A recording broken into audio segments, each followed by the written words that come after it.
Assalamualaikum warahmatullahi wabarakatuh. Selamat pagi anak-anak. Semoga kabar kalian sehat selalu. Sebelum kita belajar seperti biasanya, kita berdoa dulu. Bismillahirrahmanirrahim. Rabbi jidni ilman warzuqni fahman birahmatika ya arhamar rahimin. Untuk hari ini kita membahas materi akhlak tercela kepada Allah Subhanahu wa taala, yaitu riya dan nifaq.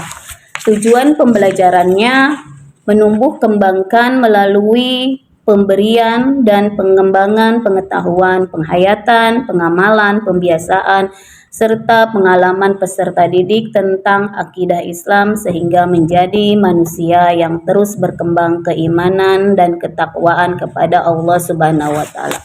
Adapun pengertian riya sebagai berikut. Riya menurut bahasa artinya melihat. Riya menurut istilah memperlihatkan sesuatu yang dimiliki agar diketahui orang lain dengan maksud ingin dipuji.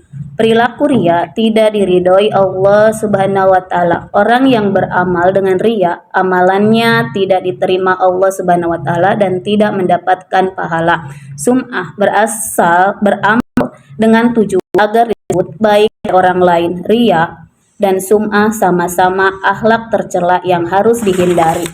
Macam-macam riya. Riya dalam beribadah dengan tujuan agar mendapatkan pujian dari manusia. Riya dalam lisan, berbicara dusta demi mendapatkan pujian dari orang lain. Riya dalam bersedekah dalam keadaan ramai agar dilihat manusia dan mendapat pujian dari manusia. Riya dalam kegiatan, semangat dalam menjalani kegiatan di rumah, sekolah atau lingkungannya ingin dipuji manusia. Riya dalam berpenampilan indah agar dilihat dan dipuji orang lain. Berikutnya bentuk atau contoh perbuatan riya dalam kehidupan sehari-hari. Seseorang menyumbang masjid di hadapan orang dengan maksud agar orang banyak menilai dirinya sebagai orang yang ahli jariyah. Yang kedua, seorang siswa senang melaksanakan sholat duha atau zuhur dengan harapan supaya dapat dinilai dari gurunya. Yang ketiga, keengganan melakukan ibadah sendiri namun merasa senang apabila ada orang melihatnya. Dampak negatif berperilaku riya. 1. Menghapus pahala beramal baik. 2. Dikategorikan perbuatan syirik kecil. 3. Dekat hubungannya dengan sifat kafir. 4. Dapat menimbulkan kekecewaan hati apabila tidak dipuji orang lain. 5. Dapat menimbulkan hati kurang tentram dan sakit jiwa karena hanya mengharapkan sanjungan dari manusia. 6. Tidak disukai dalam pergaulan. 7. Mendapatkan azab Allah Subhanahu wa taala di akhirat nanti. Berikutnya, cara-cara menghindari perilaku riya. 1. Melihat diri beramal secara ikhlas karena Allah Subhanahu wa taala.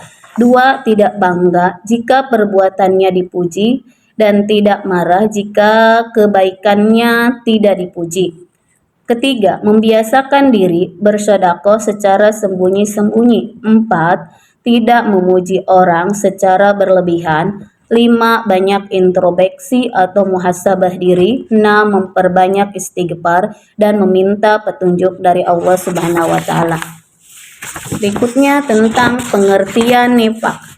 Nifaq berasal dari bahasa Arab, yaitu menyembunyikan sesuatu di dalam hati atau berpura-pura dalam agamanya.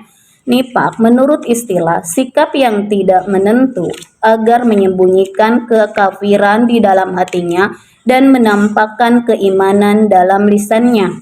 Nifaq berbeda antara lahir dan batin, ucapan dan perbuatan. Munafik sebutan bagi orang yang memiliki sifat nifaq. Munafik memiliki dua muka, lahir dan batinnya tidak sama. Munafik bila berkata ia berdusta, bila berjanji ia ingkar.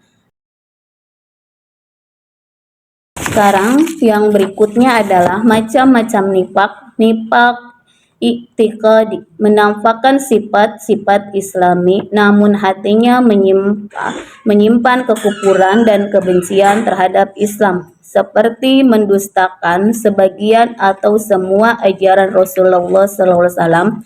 Nifak amali, melakukan sesuatu yang merupakan perbuatan orang munafik seperti berdusta ketika berkata, ingkar apabila berjanji, khianat apabila diberi amanah. Berikutnya bentuk-bentuk dan contoh perbuatan nifak. Hanya berpikir jangka pendek, yaitu kekayaan duniawi semata, tidak mampu beramar ma'ruf nahi munkar, sering kali dalam pembicaraannya menyindir dan menyakiti Nabi atau Islam, ragu terhadap kebenaran Islam, enggan melakukan sholat. Kalau ia melakukan sholat, pasti karena paksaan orang lain. Akibat buruk sifat nifak. A. Bagi diri sendiri. 1. Tercela dalam pandangan Allah Subhanahu wa Ta'ala dan sesama manusia, sehingga dapat menjatuhkan baik dirinya sendiri. 2. Hilang kepercayaan dari orang lain atas dirinya. 3. Tidak disenangi dalam pergaulan hidup sehari-hari. Yang keduanya, akibat buruk sifat nifak bagi orang lain. 1. Menimbulkan kekecewaan hati sehingga dapat merusak hubungan persahabatan yang telah terjalin baik. 2. Membuka peluang munculnya fitnah karena ucapan atau perbuatannya yang tidak menentu. 3. Mencemarkan nama baik keluarga dan masyarakat sekitarnya sehingga mereka malu karenanya. Cara-cara menghindari perilaku nifak.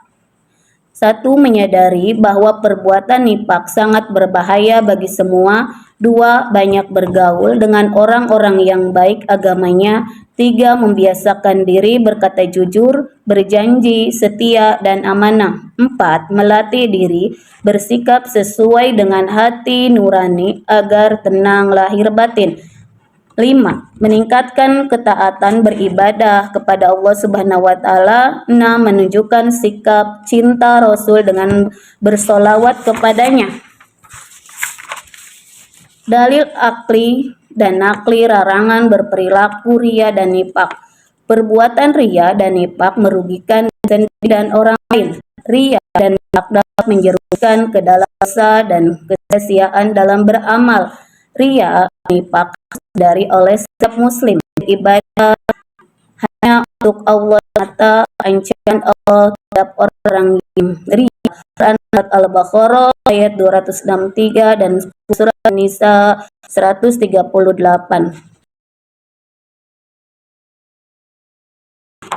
Demikianlah pembelajaran untuk hari ini. Semoga materi yang Ibu sampaikan tadi mudah dimengerti. Sampai ketemu minggu depan. Wassalamualaikum warahmatullahi wabarakatuh.